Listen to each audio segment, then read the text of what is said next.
Llevé comida a mis suegros y vi a mi esposo abrazando a otra mujer con un niño. Era un día soleado de esos que parecen invitarte a hacer algo bueno por alguien que amas. Así que tomé el coche, llené una bolsa con comida casera y manejé hasta Segovia para sorprender a los padres de mi esposo. Pensé que le haría feliz. Pensé que sería un simple gesto de amor. Pero en cuanto aparqué frente a la casa, mi corazón se detuvo. Allí estaba él, con otra mujer en sus brazos, y al lado de ella un niño pequeño que lo llamó papá. No hicieron falta palabras. Solo una mirada bastó para que todo lo que habíamos construido se derrumbara frente a mí. Me llamo Ana. Soy profesora de literatura en Madrid. Me gustan los silencios que se sienten cómodos, los libros con aroma antiguo, las tardes de lluvia acompañadas de té, y los fines de semana tranquilos, donde puedo hornear sin prisa. Nunca fui una mujer ruidosa ni impulsiva. Me enamoré de Julián, justo por eso, por su calma. Julián es ingeniero civil. No habla mucho, pero cuando lo hace sus palabras pesan. Ama los planos, los cálculos, la precisión. Tiene una forma suave de mirar el mundo, como si siempre supiera hacia dónde se dirige, aunque no diga nada.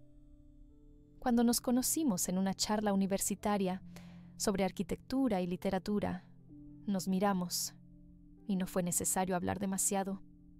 Todo encajó como dos piezas que simplemente estaban esperando encontrarse. Desde el principio, nuestra relación fue ordenada. No hubo fuegos artificiales, pero sí una constancia que me hacía sentir segura.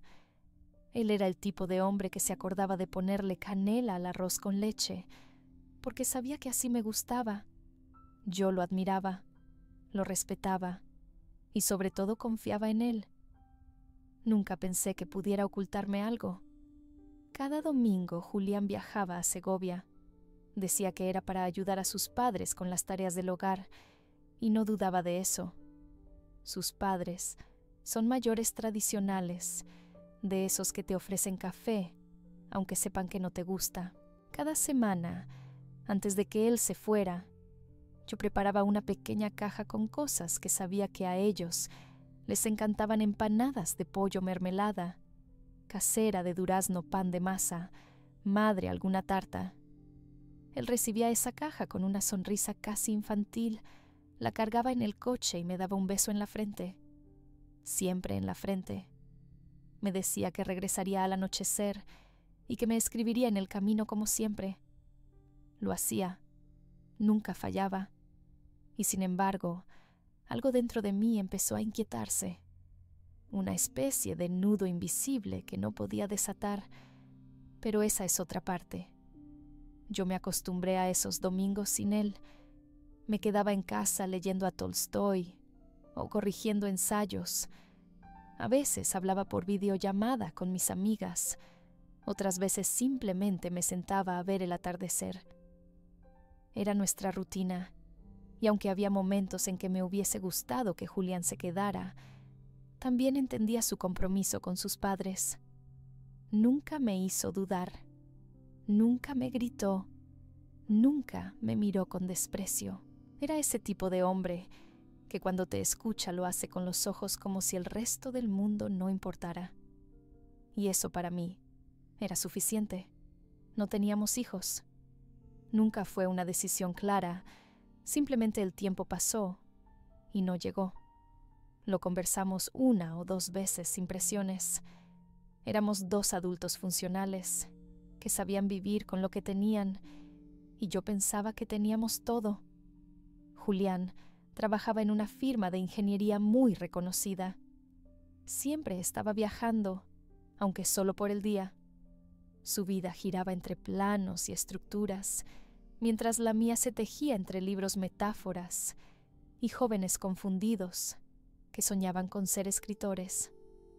A veces me preguntaba si esa diferencia entre nuestros mundos nos alejaba un poco, pero luego él llegaba con una flor robada del jardín de su madre, o una foto de un puente que, según él, Le recordaba a mi carácter fuerte, simple, elegante. Yo sonreía. Me derretía por dentro. Los suegros eran amables, aunque un poco fríos conmigo. Su madre era la típica mujer castellana, de otra época, de esas que cocinan con delantal y rezan antes de dormir. Su padre apenas hablaba, pero tenía una risa seca y rápida que aparecía en los momentos más inesperados. Nunca sentí que me aceptaran del todo, pero tampoco me rechazaron. Yo hacía mi parte. Les escribía en Navidad, los llamaba en sus cumpleaños, mandaba cajas con dulces que hacía yo misma. Ellos, en respuesta, me enviaban mensajes breves de agradecimiento y alguna que otra vez una botella de vino. Siempre creí que las familias políticas eran así, correctas pero distantes. Julián tampoco hablaba mucho de ellos. Solo mencionaba que estaban bien, que su madre había plantado nuevas flores en el jardín o que su padre había arreglado el tejado. Nada más. No había secretos en esas conversaciones. O eso pensaba. Yo vivía una vida tranquila, sin sobresaltos. Nos levantábamos temprano. Él tomaba café sin azúcar. Yo prefería té verde. A veces cocinábamos juntos, otras veces comíamos fuera. Nos turnábamos para elegir películas. Él prefería los documentales, yo las historias de época. Nuestro matrimonio era eso, una convivencia pacífica entre dos almas diferentes, pero compatibles. No había gritos, ni celos, ni desconfianza. Y sin embargo, ahora, al recordar cada domingo, cada despedida, cada caja de comida, no puedo evitar preguntarme si todo ese orden no era en el fondo una cortina perfectamente colocada para ocultar algo más profundo. Pero todavía no lo sabía. En ese momento, seguía siendo la esposa que preparaba tarta de manzana con forma de corazón, sin imaginar que esa misma dulzura sería el telón de fondo de una verdad que rompería mi mundo. Ese domingo, cuando decidí ir personalmente a Segovia, no fue por sospechas. Fue porque quería verlo sonreír. Porque algo dentro de mí necesitaba recordarle lo que teníamos. Y también tal vez porque esa voz bajita y terca que vive en el fondo del estómago me decía que algo estaba cambiando. Julián ya no me miraba igual.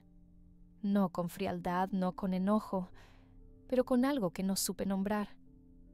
Una ausencia quizás, un reflejo vacío. Pero no podía imaginar lo que estaba por descubrir. Todavía no. El día anterior había sido uno de esos sábados monótonos, clases por la mañana, una videollamada breve con mi hermana, luego silencio. Julián llegó a casa al anochecer cansado, pero con esa sonrisa suya, que nunca sabía si era de satisfacción o de resignación. Cenamos sopa y pan, hablamos poco, y cuando le pregunté cómo estaban sus padres, dijo lo de siempre: bien. Mamá se queja del frío. Papá sigue igual. Nada más. Fue entonces esa noche cuando algo en mi pecho se apretó. No era tristeza, ni siquiera celos. Era otra cosa. Una incomodidad que no sabía cómo explicar. Julián me abrazó para dormir como siempre, pero su cuerpo estaba más lejos. Y no físicamente. Era como si su mente estuviera en otro lugar, más allá de la habitación, más allá de Madrid. Esa madrugada me desperté antes que el sol. Me quedé mirando el techo sintiendo una punzada persistente. Tal vez no era nada. Tal vez era solo una de esas intuiciones tontas que a veces una tiene cuando ha visto demasiadas películas o leído demasiadas novelas. Pero el presentimiento no se iba. Así que me levanté. Preparé café, luego abrí la nevera y saqué los ingredientes sin pensarlo 2 veces. Manzanas verdes, masa de hojaldre, azúcar moreno, canela. Empecé a preparar la tarta que tanto le gustaba a la madre de Julián. Luego, herví salchichas al vino blanco y mientras se cocían, preparé 2 frascos de mermelada con las últimas fresas que había comprado en el mercado. Todo con cuidado, como si cada paso fuera una forma de calmar mis pensamientos. Cuando Julián se levantó, me encontró en la cocina. Me miró con sorpresa, tal vez con una pizca de culpa, aunque no supe identificarlo en ese momento. «¿Vas a preparar todo eso para mis padres?», preguntó. Asentí. No dije más. Solo sonreí. Él me abrazó por detrás, me besó el cuello y susurró: «Eres demasiado buena». Esa frase me dolió. No en ese instante, pero más tarde, cuando todo se rompió. Volvería a esa frase una y otra vez. «Eres demasiado buena». A media mañana, Julián cargó la bolsa con cuidado en su coche. Me dijo que volvería antes de las 8. Le ofrecí un trozo de tarta antes de que saliera. Me miró como si no esperara eso. La aceptó. La comió en silencio. Luego me besó en la frente como siempre y se fue. Yo me quedé en la puerta viéndolo alejarse. Entonces, tomé una decisión. No fue impulsiva, aunque podría parecerlo. Fui al dormitorio, me cambié de ropa, recogí mi bolso y salí. Caminé hasta el garaje y subí a mi coche. No le avisé a nadie. Solo encendí el motor y me dirigí a la autopista. Mientras manejaba, el nudo en mi estómago crecía. No tenía un plan. Solo sabía que necesitaba ir a Segovia. Necesitaba ver por mí misma qué había cambiado. Tal vez no era nada. Tal vez vería a Julián cortando leña o arreglando una ventana. Tal vez me sentiría ridícula por haber desconfiado. Pero había algo en su mirada que ya no era mío. Algo se había roto. Las carreteras estaban tranquilas. El paisaje pasaba rápido, pero mi mente iba más lenta. Recordé los domingos en los que él volvía con manchas de pintura en las manos, diciendo que había ayudado a su madre a restaurar unos marcos viejos. Recordé las veces en que le preguntaba si necesitaba que lo acompañara, y él decía que no, que era mejor que descansara. Siempre decía eso. Es mejor que descanses. ¿Desde cuándo se convirtió eso en una excusa? Al acercarme a Segovia, me invadió un frío distinto. No era por el clima, era algo interior, como si supiera que estaba a punto de ver algo que no quería, pero ya estaba en marcha, no podía volver. Giré hacia la calle empedrada donde vivían sus padres. Me estacioné unos metros antes, apagué el coche y por un momento me quedé ahí respirando profundo, con las manos apretadas al volante. Me miré en el retrovisor. Tenía ojeras, el pelo recogido deprisa, la cara de alguien que está a punto de hacerse daño con su propia verdad. Cerré los ojos. Imaginé lo de siempre, Julián saludándome sorprendido su madre, sacando las flores del jarrón para poner la tarta a su padre, con la radio antigua encendida. Imaginé sonrisas, abrazos, incluso risas por no haber avisado que venía. Me aferré a esa imagen como a un salvavidas, pero en el fondo ya sabía que algo no iba bien. Tomé la bolsa del asiento trasero. El aroma de la comida recién hecha me golpeó. Tanta dedicación, tanto amor metido en frascos y envuelto en papel. Salí del coche, cerré con cuidado y comencé a caminar hacia la entrada. No sabía que ese sería el último instante de mi vida anterior. No lo sabía, pero algo en mis pasos, algo en el viento que cruzó mi cara, algo en el silencio, me lo estaba gritando. El sonido de mis pasos sobre las piedras del camino se sentía como si perteneciera a otra persona. Caminaba despacio con la bolsa apretada contra el pecho, como si pudiera protegerme de algo que aún no veía, pero que mi cuerpo ya presentía. El cielo estaba despejado, el aire olía a flores silvestres y a tierra seca. Todo parecía tan normal, tan absurdamente normal. Y sin embargo, cada segundo que pasaba me dolía un poco más.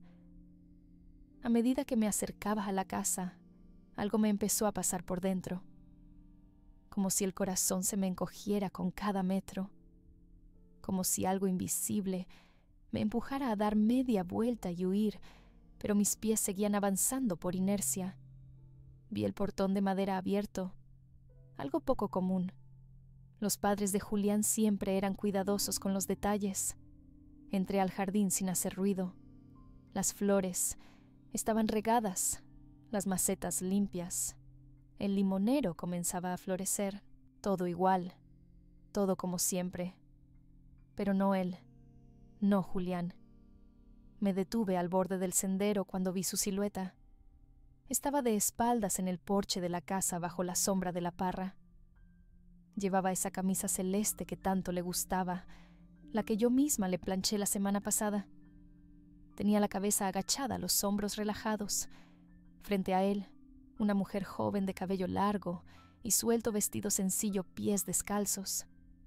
Estaban demasiado cerca. No hablaban. No necesitaban hacerlo. En ese silencio se decían todo. Y luego lo vi. El gesto.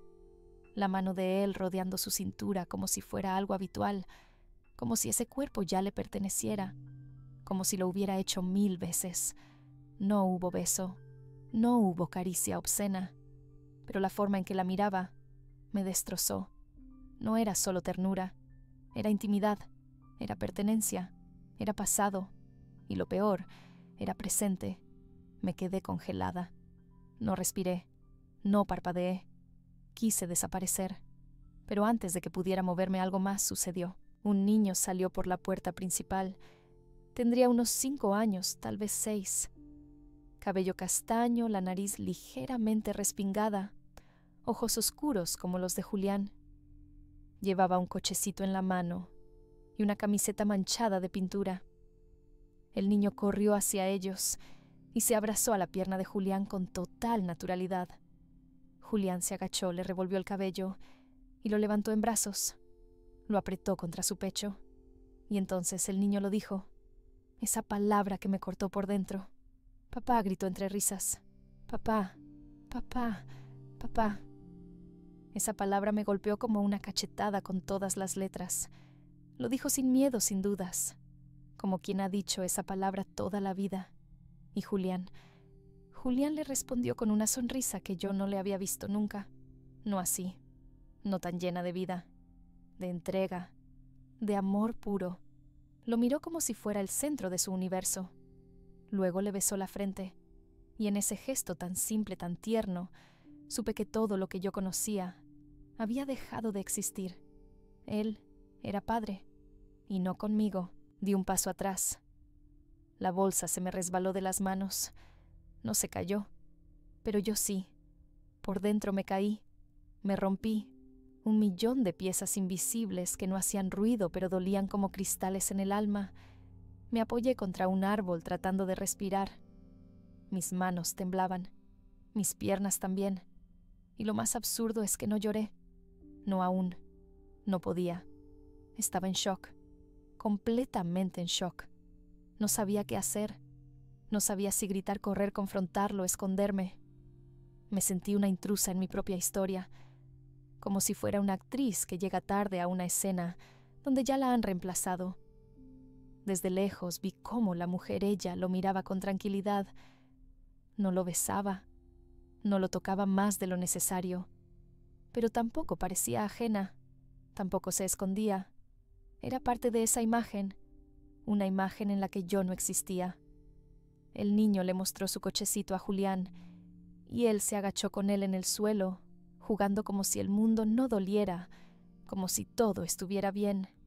Y tal vez para ellos sí lo estaba, tal vez para ellos esa era la vida real, no mi casa en Madrid, no mis tartas ni mis domingos de soledad, no mi amor ordenado y silencioso.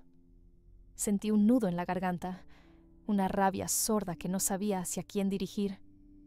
A Julián, a esa mujer, a mí misma por ser tan ciega.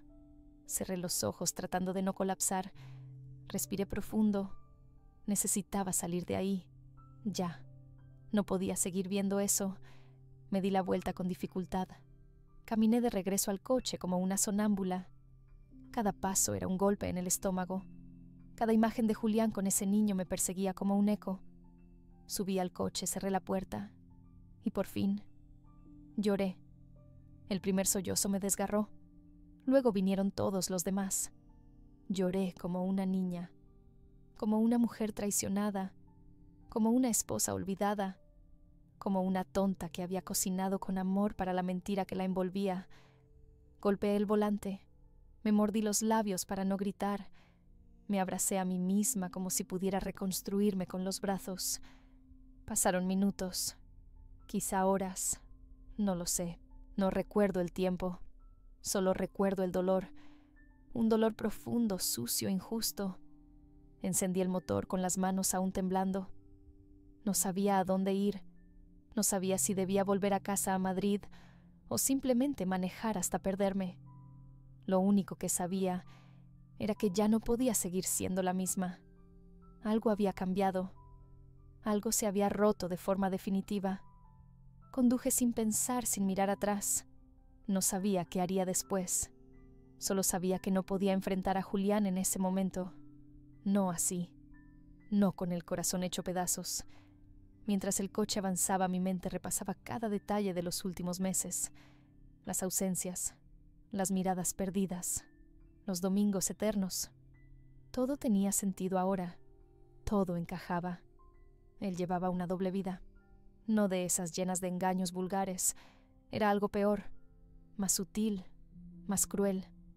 Me ocultó a un hijo, a una mujer, a una historia entera.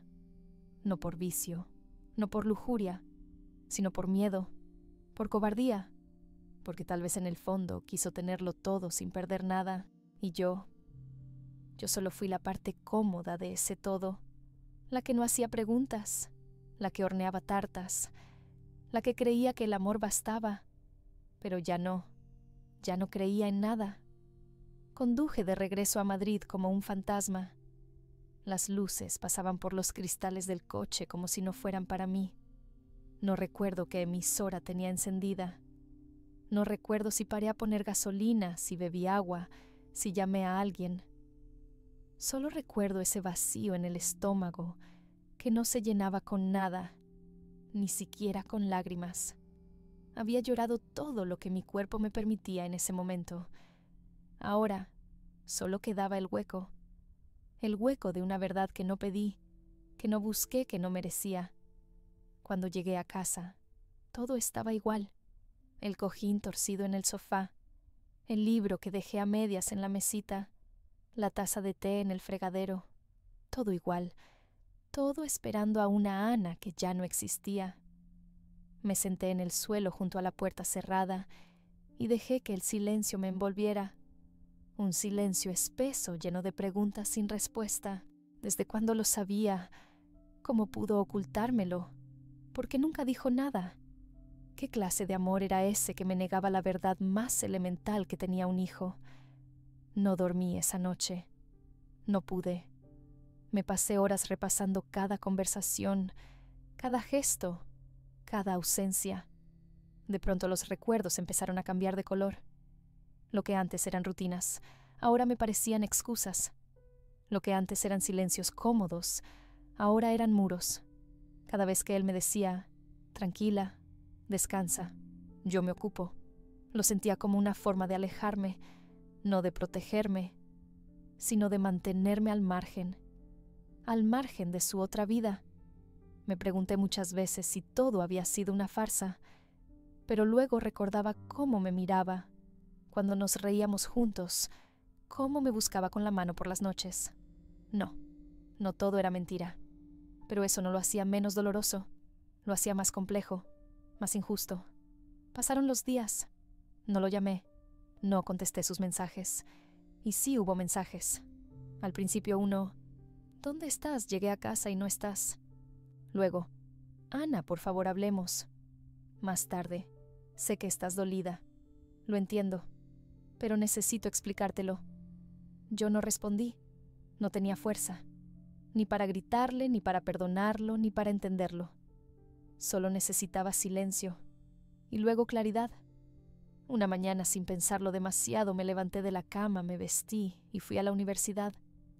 Di clases como si nada. Sonreí, corregí, hablé de Dostoyevsky. y de la compasión humana, como si yo misma no estuviera rota. Fue mi manera de sobrevivir, fingir que todo estaba bien mientras dentro de mí ardía un incendio. Pero había algo que no me dejaba tranquila.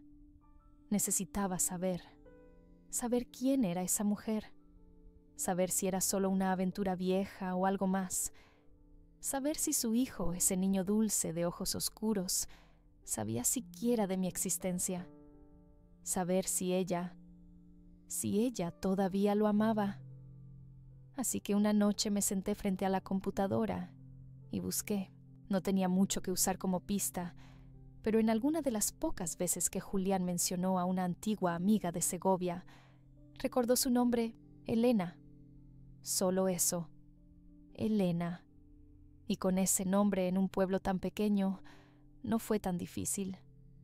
Encontré una publicación en una página de eventos locales, una feria de libros infantiles, donde aparecía una tal Elena M.G., con una foto borrosa, pero reconocible, la misma mujer del porche.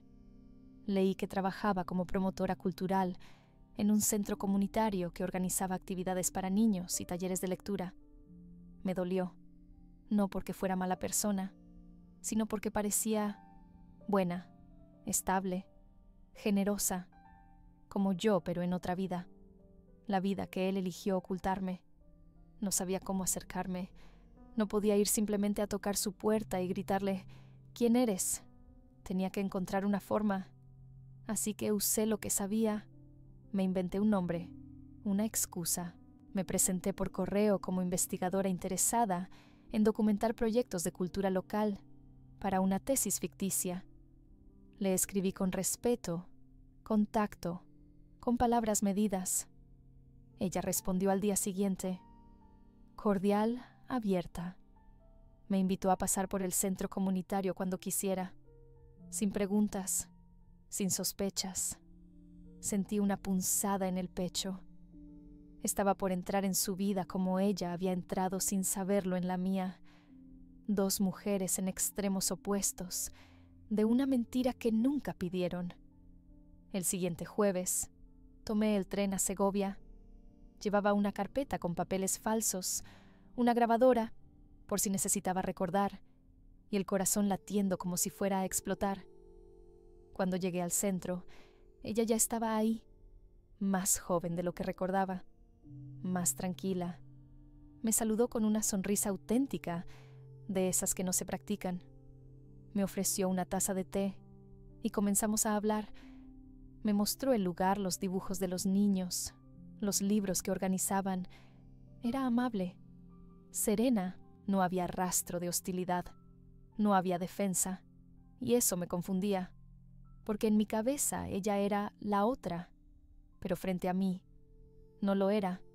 Era solo una mujer con un hijo que llamaba papá al hombre que yo amaba. Durante una hora hablamos como dos desconocidas que comparten intereses. Me dijo que vivía cerca, que su hijo se llamaba Santiago, que era inteligente, inquieto y que adoraba construir cosas con bloques. Me reí sin querer. Julián también hacía eso de niño. Lo sé porque me lo contó. Un dato pequeño, pero ahora me atravesaba como una lanza. En un momento ella fue a buscar unas hojas al despacho y ahí lo vi. Un dibujo, hecho por un niño. Dos figuras, un adulto y un niño tomados de la mano. Papá y yo en el parque, decía. Y debajo con letras torcidas, Santiago. Lo toqué con la yema de los dedos. No sabía si llorar o romperlo, pero no hice ninguna de las dos cosas. Solo lo observé, sintiendo cómo se deshacía todo dentro de mí. Ella volvió, me encontró con la mirada fija en el dibujo. Me observó en silencio, y algo en su expresión cambió. No dijo nada, no aún, pero creo que supo, o al menos sospechó. Yo fingí que nada pasaba.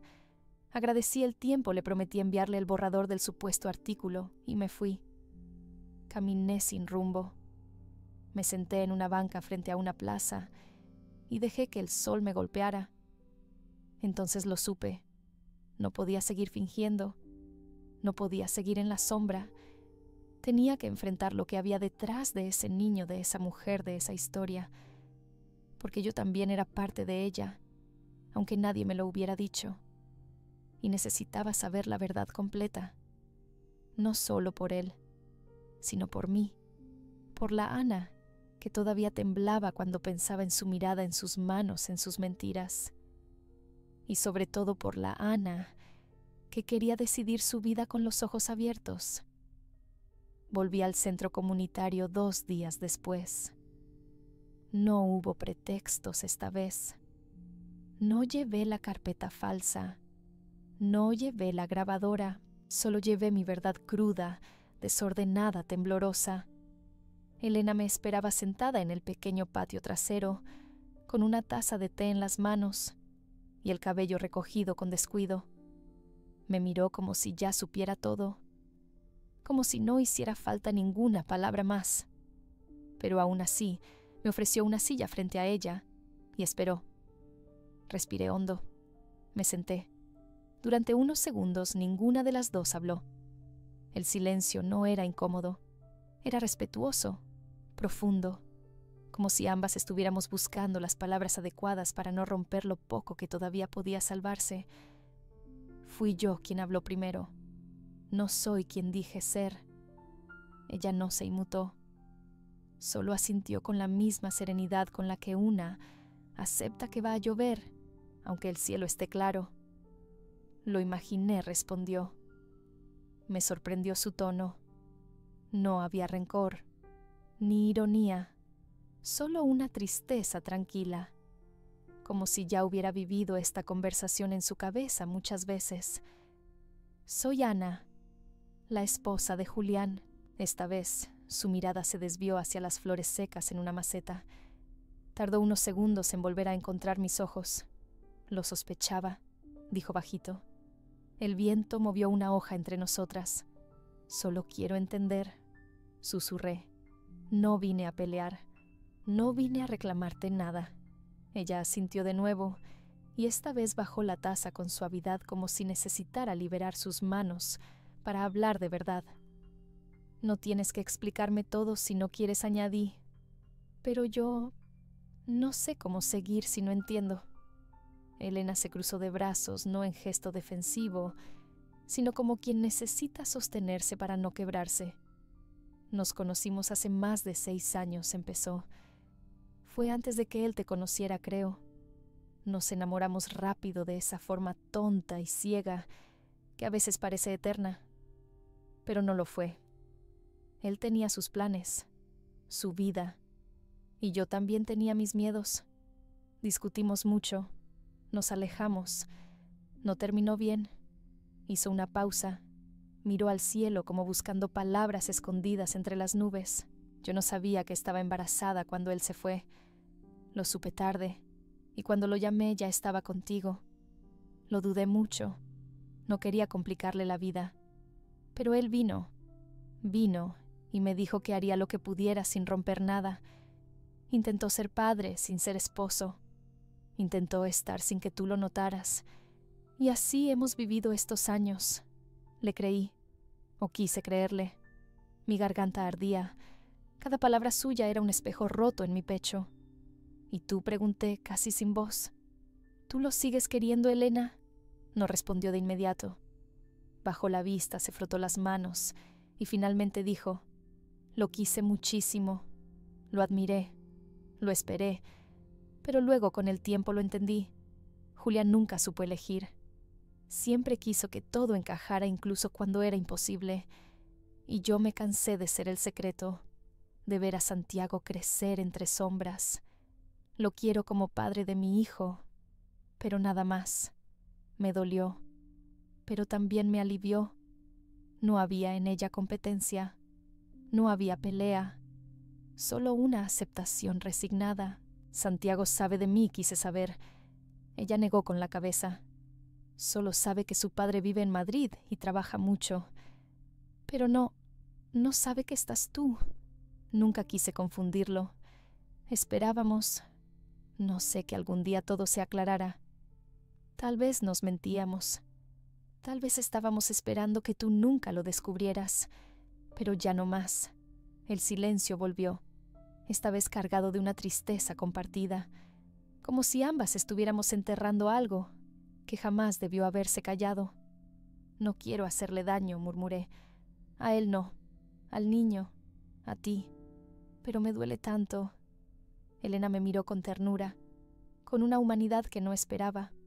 Tú no tienes la culpa de nada, y yo tampoco. Nos tocó el mismo hombre en distintas versiones, y ahora nos toca decidir qué hacer con eso. Me quedé en silencio sintiendo cada palabra. ¿Y si te lo pidiera? Dije sin saber bien qué preguntaba. Si te pidiera que él se quedara conmigo como antes. Elena no dudó. Su voz fue firme, serena. Yo no lo retengo, no lo amarro. Si tú lo quieres, si él te quiere, no seré un obstáculo. Nunca lo fui. Lo único que me importa es que Santiago no sienta que es un error, porque no lo es.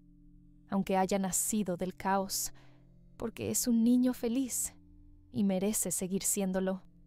Cerré los ojos, no para evitar llorar, sino para respirar, para absorber esa compasión, esa valentía, esa generosidad que honestamente no sé si yo habría tenido en su lugar. Cuando los abrí, ella me sonrió. Pasa lo que pase. Ana dijo gracias por venir aquí a hablar y no a gritar, a entender y no a odiar. No todas lo hacen. Y eso habla de ti. Me levanté con lentitud. Tenía el corazón adolorido, pero también más claro. Le extendí la mano. Ella la tomó. Dos mujeres que no se eligieron, pero que compartían una herida, un hombre, y ahora un niño. No éramos enemigas. Éramos víctimas de la misma historia mal contada, y de alguna forma, por primera vez, en muchos días sentí que no estaba sola. Volví a casa con la mente nublada, pero el corazón más sereno. Aún dolía mucho. Pero ya no se trataba solo de rabia o traición. Ahora había algo más: comprensión, una especie de claridad amarga que me permitía mirar las cosas de frente, aunque me quemaran por dentro. Julián estaba en el salón cuando entré, sentado en el borde del sofá, las manos entrelazadas, el rostro demacrado. Se levantó de golpe al verme, pero no se acercó. Tal vez porque vio en mis ojos que aún no estaba lista para abrazos, ni para lágrimas compartidas. Ana, murmuró. Asentí sin mirarlo del todo. Dejé el bolso en una silla y me senté frente a él. No había guión, no había plan, solo la necesidad de escuchar y de hablar. Vi todo, dije al fin en voz baja. Te vi con ella, con el niño. Lo escuché llamarte papá. No lo negó, no se defendió. Solo bajó la mirada. Lo siento, susurró. ¿Desde cuándo lo sabes? Desde que nació. 5 años. 5 años de domingos disfrazados de deber familiar. 5 años de comidas que preparé con amor para que tú las llevaras a otra vida, a otra familia. No podía ocultar la amargura, pero no grité, no lloré. No era rabia lo que sentía en ese momento. Era decepción, era tristeza vieja. ¿Por qué no me lo dijiste? Porque tenía miedo, respondió con los ojos rojos. Miedo de perderte, miedo de que pensaras que te traicioné, aunque Santiago fue concebido antes de ti. Fue un error de tiempo, Ana. Me fui de su vida sin saber que ella estaba embarazada. Cuando lo supe, ya te había conocido. Ya te amaba. Hizo una pausa. Sus manos temblaban. Cuando ella me lo contó, lo primero que pensé fue en ti, en cómo esto te destruiría. Intenté manejarlo. Quise estar para él sin hacerte daño a ti. Pensé que podía equilibrarlo, que era posible vivir 2 verdades sin que una anulara la otra, pero estaba equivocado. Sí, dije sin agresión, muy equivocado. Nos miramos, por fin, en silencio. Vi en sus ojos el hombre que amé, y también al hombre que me mintió. Ambos vivían en él. ¿La amas?, pregunté. No respondió sin dudar. No como te amo a ti. Ella fue parte de mi vida, pero tú eres mi vida. Me dolió escucharlo, porque por un segundo quise creerle, pero ya no podía confiar como antes. Y a tu hijo añadí, lo amas con todo lo que soy. Santiago es luz, es noble, es alegre, es parte de mí. Jamás lo dejaría. Y ahí estaba, la verdad completa. Julián no era un traidor cualquiera, era un cobarde, un hombre partido en dos que no supo unir sus mundos y prefirió esconderlos. Pero no lo odiaba, no podía, porque yo también lo había amado con los ojos cerrados. Respiré hondo, sabía lo que tenía que decir.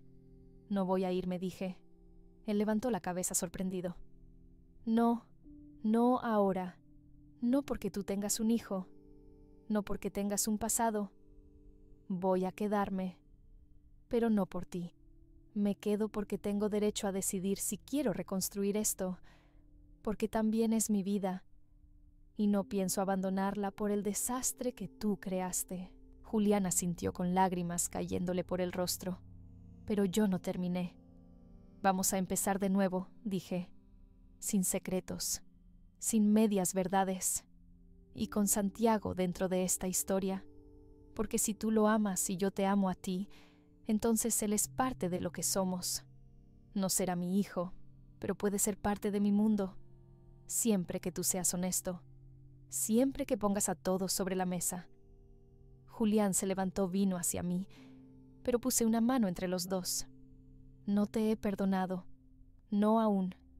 Esto tomará tiempo, y no sé si algún día volveré a mirarte con los mismos ojos, pero si quieres luchar por esto, tendrás que merecértelo día a día.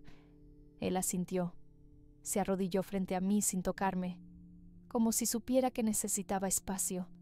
Estoy dispuesto a hacer lo que sea, a enfrentar lo que venga. Solo no me dejes sin intentarlo. Nos quedamos así, mirándonos en medio del desastre, dos adultos rotos por las decisiones, pero también llenos de algo que se parecía mucho a la esperanza. Tal vez no volveríamos a ser los mismos, tal vez nunca, pero si había algo de amor real entre tanto dolor, tal vez, solo tal vez, merecíamos intentar sanarlo. Pasaron algunas semanas. No fue fácil. Hubo silencios que dolían más que las palabras. Hubo noches en las que dormíamos en la misma cama, pero en extremos distintos del universo. Julián se esforzaba, lo notaba, me escuchaba con una atención nueva, más sincera.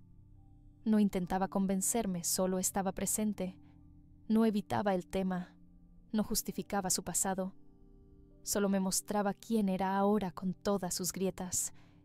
Y eso poco a poco empezó a reconstruirme. Yo por mi parte necesitaba mirar a Santiago, no como una amenaza, sino como lo que realmente era: un niño que no pidió nacer entre mentiras. Un ser inocente con una risa limpia que no tenía la culpa de los errores de los adultos. Fue mi idea. Le propuse a Julián que volviéramos a Segovia, pero esta vez juntos, sin secretos, con una tarta en la mano y las intenciones claras.